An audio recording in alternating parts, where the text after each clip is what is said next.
بسم اللہ الرحمن الرحیم۔ السلام علیکم۔ منقول ہے کہ حضرت ابراہیم علیہ السلام نے ایک دفعہ ایک فرشتے سے ملاقات کی۔ اس سے دریافت کیا کہ تم کون ہو؟ اس نے کہا کہ میں ملک الموت ہوں۔ آپ نے پوچھا کیا ایسا ہو سکتا ہے کہ تم اپنی وہ صورت مجھے دکھاؤ جس سے تم مومنوں کی روح قبض کرتے ہو؟ کہا اچھا میری جانب سے ذرا منہ پھیر لیجیے۔ حضرت ابراہیم علیہ السلام نے منہ پھیر لیا۔ پھر جب نظر کی تو دیکھا کہ ایک خوبصورت اور خوش لباس حسین نوجوان ہے جس کے بدن سے خوشبو آ رہی ہے۔ آپ نے فرمایا کہ اگر مومن تم کو بغیر حسن و جمال کے نہ دیکھیں تو اس کے لیے یہی بہتر ہے۔ پھر کہا کہ کیا ممکن ہے کہ تم مجھے اپنی وہ صورت دکھاؤ جس سے تم فاجروں کی روح قبض کرتے ہو؟ ملک الموت نے کہا کہ آپ اس کو دیکھنے کی طاقت نہیں رکھتے۔ حضرت ابراہیم علیہ السلام نے کہا میں دیکھ سکتا ہوں، کیا بہتر ہے کہ میری جانب سے آپ منہ پھیر لیجیے۔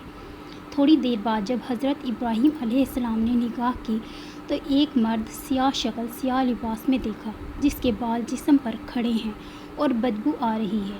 اس کے منہ سے اور ناک سے آگ اور دھواں نکل رہا ہے۔ بس حضرت ابراہیم علیہ السلام بے ہوش ہو گئے۔ جب ہوش آیا تو ملک الموت سورہ اول میں نظر آئے۔ فرمایا اے ملک الموت اگر فاجر تم کو اسی صورت میں دیکھے تو اس کے عذاب کے لیے یہی کافی ہے۔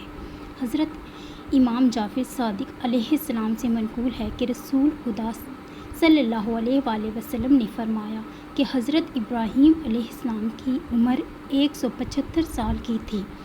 معتبر حدیث میں منقول ہے کہ حضرت سارہ نے حضرت ابراہیم علیہ السلام سے کہا کہ اے ابراہیم آپ ضعیف ہو گئے ہیں، خدا سے دعا کیجیے کہ ایک فرزند عطا فرمائے جس سے ہماری آنکھیں روشن ہوں، کیونکہ خدا نے آپ کو اپنا خلیل قرار دیا ہے، اگر چاہے گا تو وہ آپ کی دعا مستجاب کرے گا۔ حضرت ابراہیم علیہ السلام نے خدا سے دعا کی کہ ان کو ایک فرزند عطا فرمائیں۔ خدا نے ان پر وحی فرمائی کہ ہاں ایک عقلمند لڑکا تمہیں عطا کروں گا۔ ابراہیم علیہ السلام اس خوشخبری کے 3 سال تک منتظر رہے۔ پھر خدا کی طرف سے وہ موقع آیا کہ جب حضرت سارہ نے کہا کہ اے ابراہیم علیہ السلام آپ ضعیف ہو گئے ہیں اور آپ موت کے قریب ہونے کو ہیں، آپ ایسا کریں کہ خدا آپ کی موت میں تاخیر کرے اور عمر دراز کرے تاکہ آپ میرے ساتھ لمبی زندگی گزاریں تو زیادہ بہتر ہو۔ ابراہیم علیہ السلام نے خدا سے سوال کیا کہ جیسا حضرت سارہ نے التماس کی تھی، حق تعالیٰ نے ان کو وحی کی کہ جس قدر چاہو تم کو زندگی عطا کر دوں۔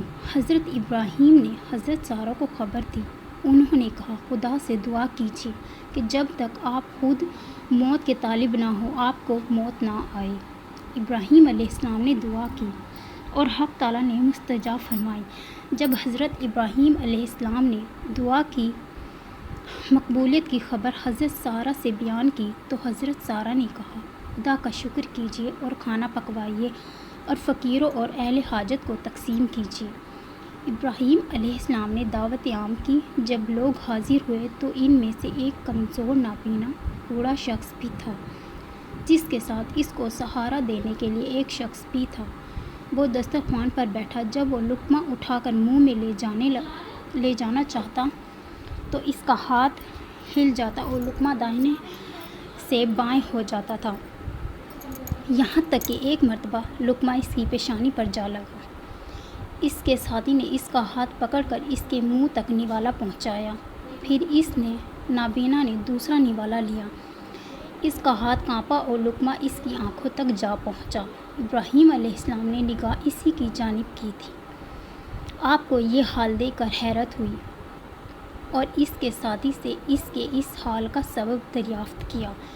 اس نے کہا آپ اس مرد کا جو حال ملاحظہ کر رہے ہیں یہ کمزوری اور بڑھاپے کے سبب سے ہے۔ ابراہیم علیہ السلام نے اپنے دل میں سوچا کہ میں بھی اگر بوڑھا ہو جاؤں گا تو اسی مرد کی طرح ہو جاؤں گا۔ پھر اس نے دوبارہ خدا سے دعا کی کہ خداوند میری موت کا وہی بہتر ہے جو میرے لیے پہلے تو مقرر کر چکا تھا، کیونکہ اس حال کو مشاہدہ کرنے کے بعد مجھے زیادہ عمر کی ضرورت نہیں ہے۔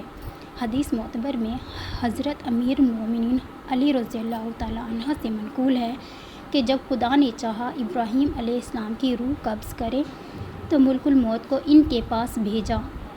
کہا السلام علیکم یا ابراہیم، آپ نے سلام کا جواب دیا۔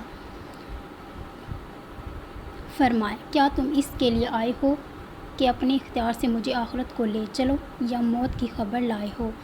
ملک الموت نے کہا کہ جی، میں اسی لیے آیا ہوں اور آپ کو اس کی خواہش سے خدا کی ملاقات اور عالم قدس کی جانب دعوت دیتا ہوں، لہٰذا قبول کیجیے۔ ابراہیم علیہ السلام نے فرمایا، کبھی تم نے دیکھا ہے کہ دوست اپنے دوست کو مار ڈالے؟ ملک الموت واپس گئے اور کہا کہ خداوند کریم، تو نے سنا جو کچھ تیرے خلیل ابراہیم علیہ السلام نے کہا۔